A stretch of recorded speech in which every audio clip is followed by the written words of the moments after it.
Jadi apa? Nah ini punten hadirin ya, saya mohon maaf kalau ada yang tersinggung dari ucapan ini. Tapi kita harus belajar mikir apa sih yang saya cari dari ingin kelihatan hebat, ingin kelihatan keren. Kenapa saya harus nyicil HP bagus? Untuk apa? Untuk kelihatan kaya, untuk kelihatan keren. Kenapa saya harus pinjam jaket teman? Terus tanya itu pada diri itu hadirin. Karena inilah yang membuat kita nggak bisa fokus ke Allah, karena fokus kepada penilaian makhluk. Tidak ada yang lebih pahit dari berharapnya hati kepada Allah. Allahumma aftah lana hikmataka ya Allah.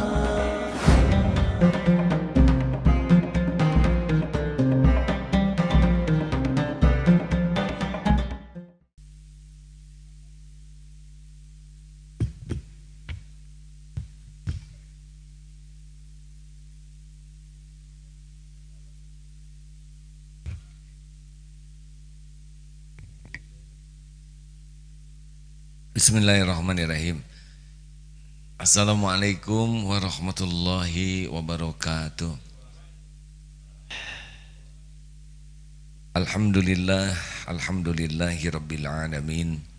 Segala puji sempurna, utuh, tidak berbagi, hanya milik Allah Subhanahu wa taala. Kalaupun kita dipuji, pasti yang dipuji itu adalah karunia Allah. Bisa karunia yang Allah berikan, atau bisa juga diantaranya karena Allah menutupi aib dan dosa kita. Jadi jangan pernah megang kepada pujian. Pujian datang, serahkan kepada pemiliknya. Alhamdulillahi rabbil alamin. Allahumma salli ala sayyidina Muhammad wa ala alihi wa ashabihi ajma'in. Hadirin, tahukah salah satu yang menyebabkan kita sengsara adalah sibuk mencari kedudukan di hati makhluk. Ketika kita ingin berkedudukan di hati makhluk, kita jadi ingin dipuji dan takut dicaci oleh makhluk manusia. Ini menyengsarakan. Inilah yang membuat sebagian di antara kita melakukan perbuatan-perbuatan yang irasional, nyicil barang karena ingin dipuji orang, padahal yang muji belum tentu, padahal orang belum tentu muji. Kalaupun memuji pasti tidak ikut bayar cicilannya, ya kan? Ini yang paling mengerikan hadirin. Kita udah sengsara, cicilan tetap kita yang nanggung. Kenapa orang ngobrol? Dengar ini hadirin, ngobrol itu adalah sesuatu yang tidak mudah. Apalagi kalau sudah cerita tentang diri. Tentang diri, tentang keluarga, tentang pekerjaan, perusahaan, pendidikan, pengalaman. Itu kecenderungan tidak jujurnya menjadi besar. Hati-hati hadirin, silakan periksa ketika kita ngobrol. Kalau sudah menceritakan diri, saya, keluarga saya, anak saya, orang tua saya, bisnis saya, pendidikan saya, pengalaman saya, itu ada kecenderungan ditambah-tambah, dibesar-besarkan, dibagus-baguskan, direkayasa supaya kelihatan kita ini pintar, berkelas, berpengalaman, berjasa, terus saja. Jadi kecenderungannya tuh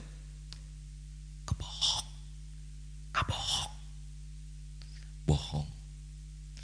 Karena ditambah-tambah kan jadi bohong yang tambahan ini.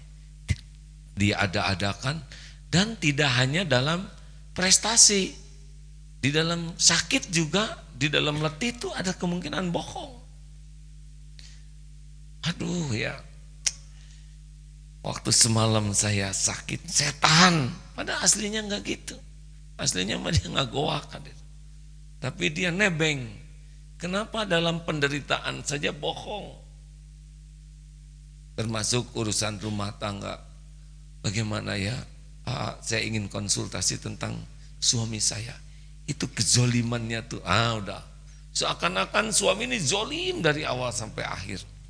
Dan dirinya tuh tidak punya salah sama sekali. Kalau dengar orang konsultasi, itu 100% kesalahan itu milik orang lain. Dan 100% kebenaran milik dirinya sendiri. Saya tuh sudah memuliakan suami saya, tapi dia selalu berpaling dari saya. Saya sudah siapkan makanan, saya sudah tahajud, saya sudah saum, coba itu. Padahal itu tahajud kalau ditanya satu aja, tahajudnya khusyuk tidak lewat tuh, benar?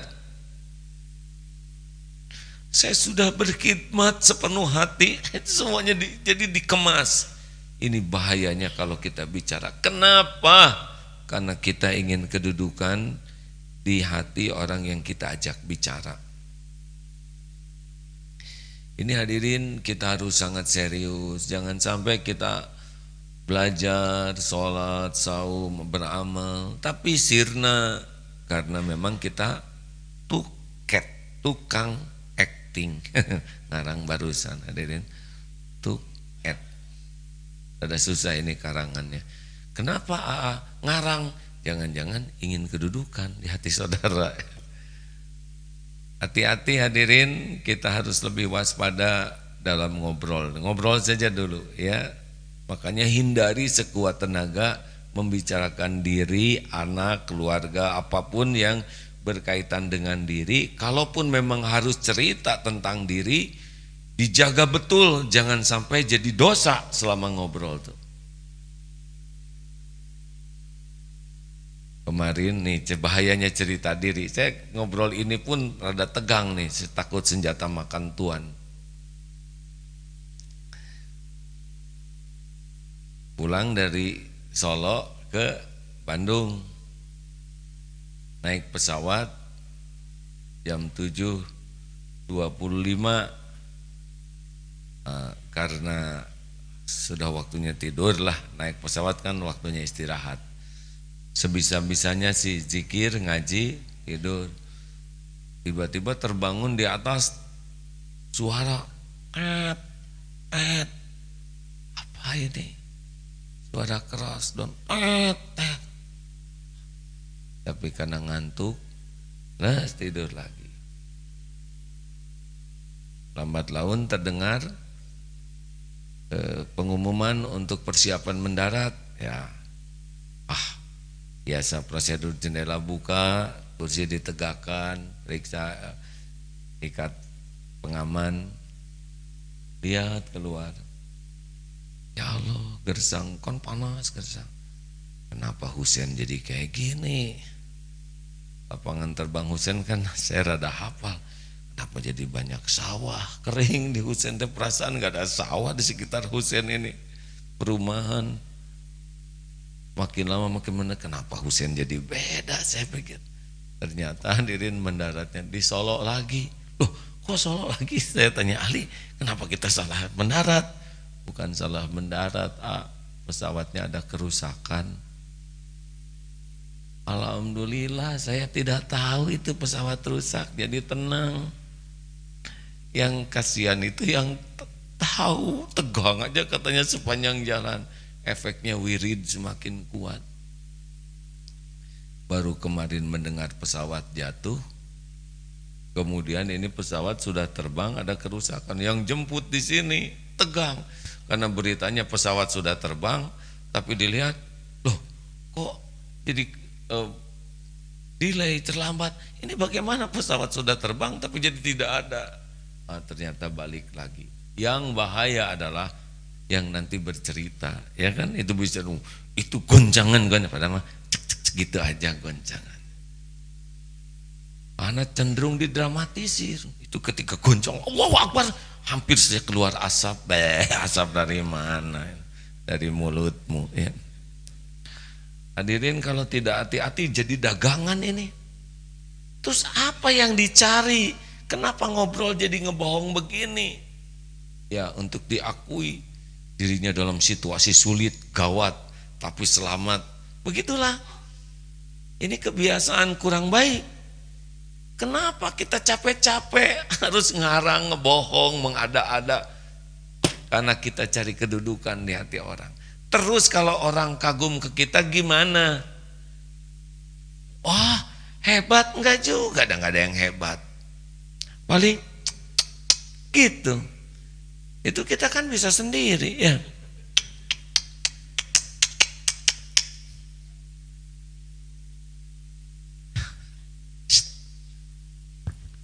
Bu, ibu nanti kalau pas ngaca gitu ya, lagi ngaca, lagi dandan, sambil pakai lipstik, itu naonan gitu. Ini teh apa-apaan, bibir sampai dilewek-lewek begini. Ini saya laki, tidak pernah pakai lipstik ya.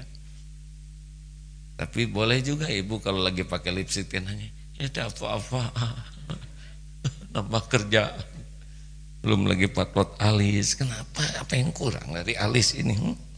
Belum lagi kalau pakai bulu mata palsu, ngapain? Saya pakai kepalsuan begini sampai berotot mata saya. Kan bulu mata palsu udah seperti barbel, Bu. Tiap kedip, jadi nanti di sini ada kemungkinan berotot. Maaf, saya nggak mau ikut campur ke ibu-ibu ya. Cuma kalau lagi dandan khusyuk gitu sambil mikir, ini saya cari apa dari dandanan ini kan? Nggak ada karang, ditotolin karang palsu. Hidung supaya kelihatan mancung, di pinggirnya pakai hitam-hitam dikit, tengahnya pakai putih ya.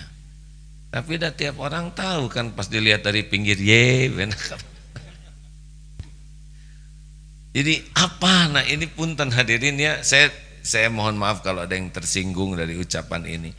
Tapi kita harus belajar mikir, apa sih yang saya cari? Dari ingin kelihatan hebat, ingin kelihatan keren, kenapa saya harus nyicil HP bagus? Untuk apa? Untuk kelihatan kaya? Untuk kelihatan keren? Kenapa saya harus pinjam jaket teman? Terus tanya itu pada diri itu hadirin. Karena inilah yang membuat kita nggak bisa fokus ke Allah, karena fokus kepada penilaian makhluk. Coba potret di status. Kenapa harus pasang potret yang zaman dulu, yang lagi manis-manisnya? Kenapa nanti pas ketemu kok beda Bu wajahnya? Itu zaman saya dulu. Kan ini kebohongan publik hadirin. Kalau pakai potret zaman dulu harus pakai tahun di bawahnya. Ini 20 tahun yang lalu. Saya juga suka malu Pak kalau diundang ceramah gitu. Ternyata panitia masang posternya potret Agim zaman dulu. Jangan nyiksa panitia, ini kan saya jadi kelihatan tua. Tapi udahlah, terima aja. Jelas nih hadirin, ini maaf saya ingin menceritakan sesuatu yang suka tersembunyi di hati kita, tapi ini biang derita. Kita tuh ingin kelihatan keren, ingin kelihatan pinter, ingin kelihatan kaya, ingin kelihatan berjasa, ingin kelihatan berkelas, ingin kelihatan, kita tuh ingin kelihatan lebih dari kenyataan. Ini tercapek hidup kayak gini tuh capek. Dan yang paling bahaya itu ingin kelihatan soleh, ingin kelihatan solehah, ingin kelihatan mulia. Ini sudah lebih buruk lagi. Masih mending kalau wanita ingin kelihatan cantik karena fitrahnya. Kalau laki-laki ingin kelihatan cantik menyalahi fitrah. Bolehkah Bu wanita ingin kelihatan cantik? Nih ada ibu-ibu, boleh tidak Bu? Jawab atuh Bu. Yang keras bolehkah? Untuk siapa? Yang keras siapa? Suami. Suami siapa? Jawab. Ayo. Langsung pada lihat kiri kanan. Nih para suami ini jadi saksi ya kan? Cik mana Pak? Kalau pantesan mana eta istri pada waktu keluar rumah atau di dalam? Keluar rumah menikah salon ke undangan, mana istri mau ketemu suami ke salon dulu ya? Justru kamu ke undangan dandan stakar kebek, pulang dari undangan buka bagian kelek, bagian katanya begitu. Ibu monitor kekeh. Pak terima Pak, memang nasib Bapak begitu ya. Sampai di mana tadi teh ya? Nah inilah yang ini mah hari ini mah ceramah ringan saja tafakur. Kenapa kita harus mati-matian nyicil mobil yang sebetulnya kita tidak perlu? Ada yang ingin kelihatan punya motor bagus, padahal nggak perlu-perlu amat, udah dekat dan jarang dipakai.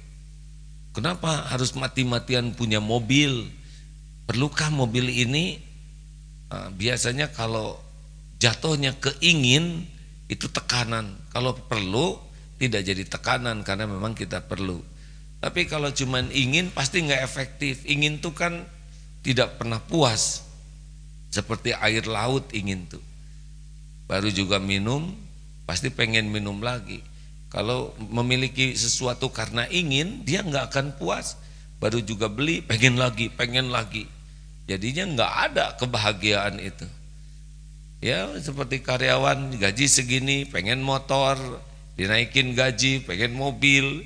Jadinya hidupnya tuh ngejar-ngejar saja keinginan. Tiba-tiba tua, udah nggak menikmati apa-apa karena disiksa oleh keinginan. Nah keinginan itu apa? Apakah keperluan kita atau penilaian orang? Banyaknya sih ingin dinilai orang. Jadi harus bagaimana dong? Sebetulnya naluri ingin dipuji, ingin diakui itu udah software kita. Kita juga tidak tahu kenapa kita pengen dipuji, benar? Kan nggak tahu apa itu cinta, jengkel, cemburu. Kita kan nggak lihat bentuknya. Tahu bentuk cinta itu apa? Seperti kuping gajah kan, yang gitu terus ditusuk sate itu jatuh cinta. Kita nggak tahu kenapa bisa jatuh cinta. Kenapa lihat seseorang jadi kunang-kunang 1001 malam?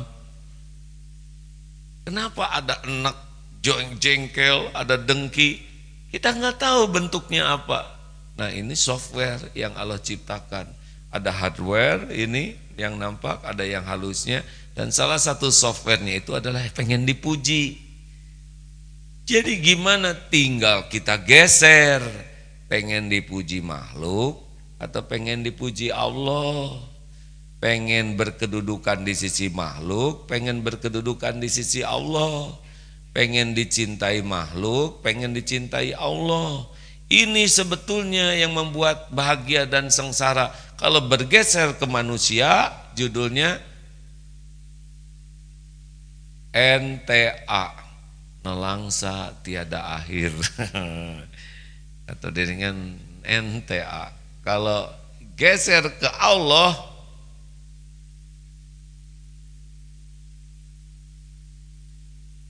lagi ngarang hadirin ya. Karangannya harus tidak terduga oleh saudara. BSL, bahagia selama-lamanya. Nah, gitu.